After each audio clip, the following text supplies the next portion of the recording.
My name is Norm, and I'm so glad that we're all here. I was beginning to wonder whether this event would ever take place, thanks to the pesky COVID. But here we are, and thankfully, we've now got a vaccine. A vaccine that works. Actually, that makes me wonder, how did the government manage to get the vaccine right? And as wonderful as it is, who tested it? And how did they test it? Did they really test it on animals? Is that right? Or is it wrong? Does that sound like a fun topic for debate? Maybe not, but I promise to provide the comic relief that we all need. And if you fall asleep, I'll wake you up like I do the chickens, with my alarm clock. Get it? Alarm clock. Seriously, this is a very controversial subject that has split my own family down the middle. So, it's an absolutely perfect topic for tonight. So, let me first introduce my good friend, Ellie Chandler. Ellie thinks that all animal testing should be banned, despite not even having a pet herself. She does have a brother though, and if it came to testing eyeshadow on him, I'm sure she wouldn't hesitate to stick the needle in. Sorry, Freddie. I know that you will all agree that Ellie is an amazing and extremely compassionate speaker. She has strong feelings about animal testing and even decided to become a vegetarian when she first heard about the practice around 4 years ago. That's real dedication, and I'm not sure that I could do the same. After all, chicken is just so irreplaceable, as well as being an extraordinary explosion of amusing puns. So, let's see if Ellie can persuade us with her awesome argument. Ladies and gentlemen, Ellie Chandler.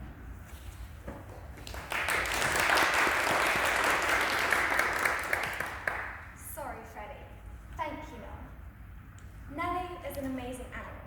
She's an American beagle who was rescued from her life as a laboratory experiment. For years, she was mutilated, sold, then shot, abandoned, and left for dead beside a remote country road. Despite an untreated tumour near her hind leg, she managed to pull through and was given a new chance when she was taken to be cared for in a loving home. Nellie now has her own Facebook page so that fans can keep up with her progress. This is a heartwarming story, but Nellie is one of the few lucky ones. Far too often, there is no happy ending for the other creatures which are used for animal testing. Recently, there was a case involving 6 Labrador dogs who were used for the testing of dental implants in a laboratory in Sweden. They had their teeth removed and their gums cut out. They were at risk of infection and severe pain and were eventually put down. Their lives tragically cut short. They had gone from being a man's best friend to nothing more than a test tube with legs. How cruel is that? The official definition of animal testing describes it as procedures performed on living animals for the purposes of research into basic biology and disease. It may, for example, involve testing a cure for chickenpox on an actual chicken, or testing makeup on a cow. Scientists have said that while they are doing all they can to reduce animal-based studies, there are still many areas where without it, it'd be impossible to gain some important knowledge needed to prevent human and animal suffering from many life-threatening diseases. All this sounds very understandable, but does it really justify the killing of 110 million? Yes, 110 million animals each year in the USA. Some of them are just like your furry kitten, your pet hamster, or your trusty dog. Scientists have now started to recognise that animals can feel emotions, grief, fear, anger, happiness, just like humans. The 3 little pigs and the big bad wolf may have had feelings too in this story, but they do in real life too. And as we grow to understand just what animals are capable of, surely we can move towards an awareness of just how much suffering they are forced to endure when they are used for all this testing. Many people argue that during the coronavirus pandemic, animal testing has been hugely important because of the part it has played in the development of vaccines. Yes, that is true, but does it really justify? But the human gain is not always obvious, and I believe that there must be alternative options of carrying out scientific research that can protect all the living creatures that share our planet.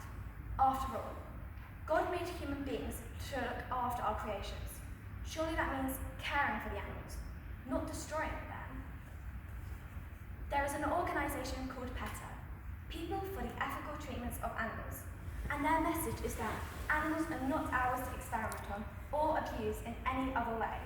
They highlight 200 stories of how dogs were forced to inhale cigarette smoke for months, mice were cut up while still conscious, and cats were deafened, paralysed, and drowned. More importantly, they also describe several alternative options that are now being used for research. These often involve new technology, computer modelling, the so-called organ on chips, microdosing with human volunteers, and the state-of-the-art human patient simulators. Work on all of this may be in its early stages, but it's encouraging to see signs of a move away from animal testing towards a recognition that disease is a human problem that needs a human solution. Thomas Jefferson, US President in the early 19th century, wrote that until we stop harming all other living beings, we are still savages. More recently, Ricky Gervais has said, wearing cosmetics that were tested on animals makes you ugly on the inside. I prefer beauty to ugliness, so I urge you all to stand up for the animals in our world and to reject these excruciating procedures that cause them so much pain. Animal testing must be banned so that life in all its forms is protected forever. Thank you for listening.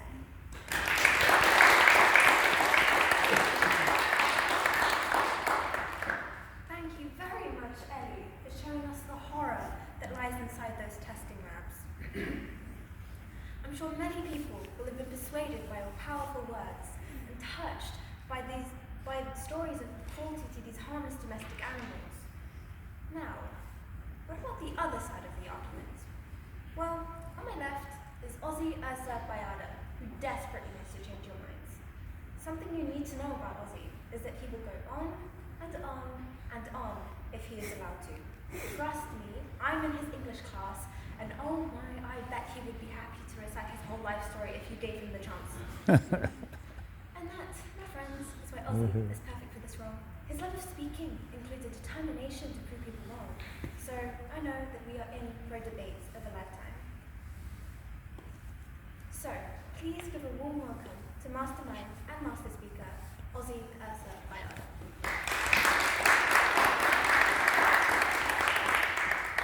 Thank you, Noor. And good evening to you all, honourable members of the audience, respected teachers, judges, and of course, my fellow competitors. Ellie has already given us her opinion on this subject with a resolute and peremptory yes that animal testing should be banned indefinitely. But as Noor has said, there is another side to this argument, and I believe it is vital we're in possession of all the facts before coming to a conclusion. While Ellie was speaking, I was reminded of something I heard the other day about the situation in a typical COVID hospital ward. Like many similar wards running up and down the country, the staff were under pressure and the beds were full. They were full mostly with people in their mid-20s, and the point I would like to make, ladies and gentlemen, is that they were unvaccinated and held the belief that COVID was part of some dangerous conspiracy. There was, however, one exception. An elderly man who had received both vaccines and the booster.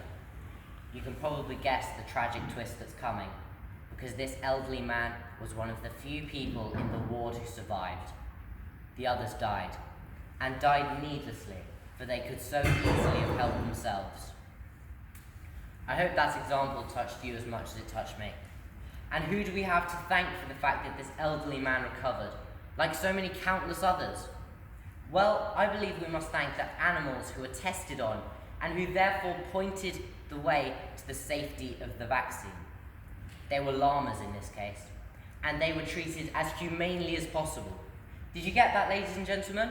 They were treated as humanely as possible. Of course, it's diabolical that those Labrador dogs were killed in the way they were. And yes, there are examples of animal testing going horribly wrong.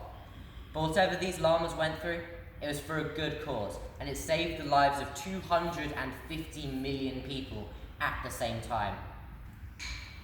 Contrary to popular belief, there have been many occasions when animal testing has been successful. May I remind you that a vast majority of the vaccines we have today were tested on animals. They have saved millions, if not billions of lives. To take just one example, 70 years ago, polio was one of the most feared diseases across the world, causing spinal issues, muscle weakness, and paralysis. Many people around the world were being tested and treated for polio. Many others were looking for a cure. And then, ironically, it was found in a most unlikely place. You see, it was noted that one type of person didn't seem to be catching polio: farmers. Most farmers escaped this terrible disease because they were the ones milking cows. Once scientists realized this, they began to test cows for antibodies. They found them. Bovine antibodies were found in raw and pasteurized cow's milk, and this led to the harmless testing of cows for a cure. The cure worked, and the rest is medical history. Millions of people over the last 70 years have been saved, and the cows came to no harm. Ellie, I thought you made a very good job of telling us about the alternatives to animal testing. However, we must remind ourselves that the human body is incredibly complex, and that computer modelling can't possibly imitate the interconnected processes of every working organ.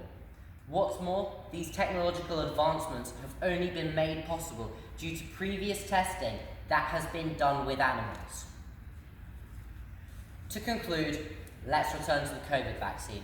Do you think that one person, one single person, is worth more than one single animal? Is that not a worthy sacrifice? What about 250 million people and half a dozen llamas? Is that not a fair exchange?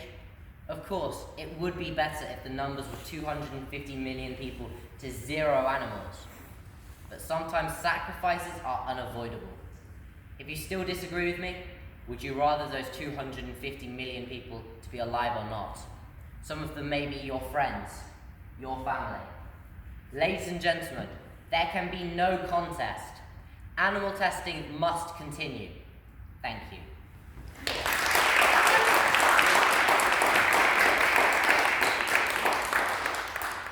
All I can say is, wow, I can't believe how amazing that was, Ozzy. Your point about comparing 250 million people to just half a dozen animals really made me think. It's got us stuck, hasn't it? A bit like a cat stuck in a mouse hole. I certainly don't know which side I'm on, and I guess the rest of you feel the same. I hope Ellie and Ozzy aren't too angry with me for ruining these with my puns.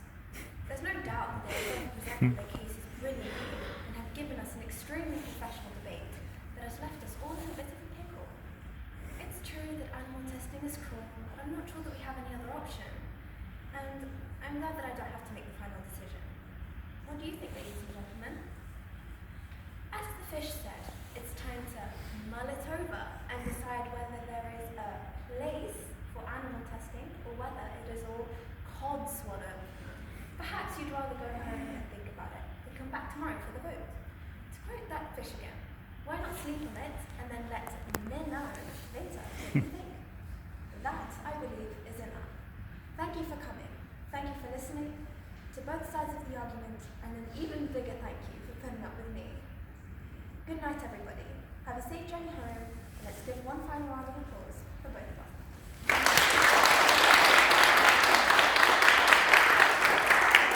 Right.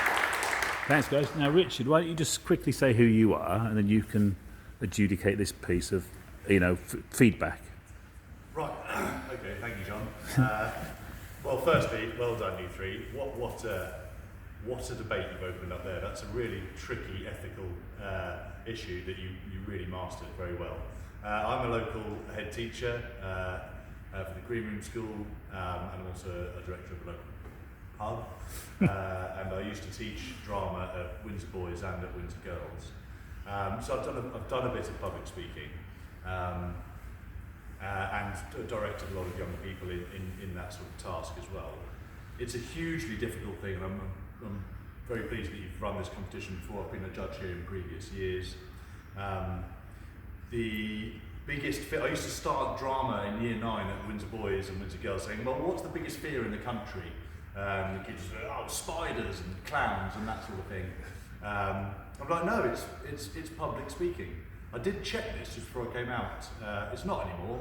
It's heights. So there we go. So it's overtaken. But glossophobia, the fear of public speaking, is the second greatest fear in our nation. And what a public fear to have. And I think it sits with everybody. And it probably is sitting with you. You know, that feeling that you sat there going, right, I'm about to do this. It's like jumping off a ledge, isn't it? But wow, what an opening team. John informed me this year that we've got some brilliant judges who've actually competed before in the competition, and I think a youth speech should have a youth return as well. Yeah. So yes, well, I'll hand over to you three. But do you want feedback now, John? Is that Yes, please. Yeah. If we do feedback now, I think that's the best way of doing this. I'll start, yeah. So that was absolutely amazing, especially at such a young age. I think I would have struggled to do what you did at that age. I really struggled to find a lot of improvements because you were great on confidence while keeping it relaxed, formal again relaxed. You kept in humour, you kept in emotive language, stats, anecdotal evidence. It was an amazing argument. Maybe the only slight thing is develop some arguments a bit more, such as you mentioned some solutions. Maybe you could talk about how they're more long term, so maybe it's more necessary in the short term until we can develop onto those. But overall, absolutely amazing, and you should be very proud of yourselves. Thank you. Yeah, I agree. I think I really enjoyed how funny it was, and you threw in some quite hard-hitting statistics, but you made it light-hearted at the same time. And I think it was really good how you didn't use your notes too much. You were confident, you knew what you were saying, and I really enjoyed how you worked together as a team as well. You would communicate with each other, you would reference each other's points and then comment on them. And I think that really helped develop your argument and just show that you had considered all sides of the argument while also presenting your point. It was really, really good. I agree with Ben. Your use of body language and confidence really carried your performance, and it was altogether very good with a lot of good points. Excellent. Thank you, guys. Thank you. Well done, everybody.